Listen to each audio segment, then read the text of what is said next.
सर्व शिक्षक वृंद आणि माझे मित्रमैत्रिणींनो, आज 28 नोव्हेंबर थोर समाज सुधारक महात्मा ज्योतिबा फुले यांची पुण्यतिथी. यांच्या महान कार्याला वंदन करण्यासाठी इथे मी उभी आहे. नमस्कार, माझे नाव वैष्णवी गायकवाड. मी इयत्ता 5वी मध्ये शिकत आहे. माझ्या शाळेचे नाव पीएमटी राजश्री छत्रपती शाहू महाराज विद्यालय.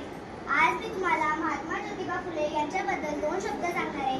ते तुम्ही शांतपणे ऐकावे ही माझी नम्र विनंती. गुलामीची ती काळोखी रात्र शिक्षणाची वाट तेव्हा कठीण होती. गुलामीची ती काळोखी रात्र शिक्षणाची वाट तेव्हा कठीण होती. ज्योतिबांनी आणली ज्ञानाची मशाल, ज्योतिबांनी आणली ज्ञानाची मशाल. उभारला मुलींच्या शाळेचा महाल, उभारला मुलींच्या शाळेचा महाल. सावित्रीबाईंना प्रथम शिकवले त्यांनी, समाजासाठी ते शिक्षकाची जणी.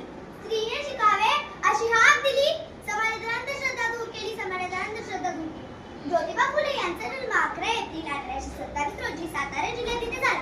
त्यांनी समाजातील अंधश्रद्धा, जातीभेद आणि अशिक्षा दूर करण्यासाठी खूप मोठे कार्य केले. त्यांनी स्त्रियांसाठी, शेतकऱ्यांसाठी आणि गरीब लोकांसाठी आवाज उठवला. भारतामध्ये पहिली मुलींची शाळा सुरू करण्याचा महान उपक्रम ज्योतिबा फुले आणि सावित्रीबाई फुले यांनी केला. शिक्षण हेच शक्ती स्थान हा त्यांचा संदेश आजही आपल्याला प्रेरणा देतो. त्यांनी सत्यशोधक समाज ही संस्था काढून समाजात समानता, बंधुता आणि न्याय यांचा प्रचार केला.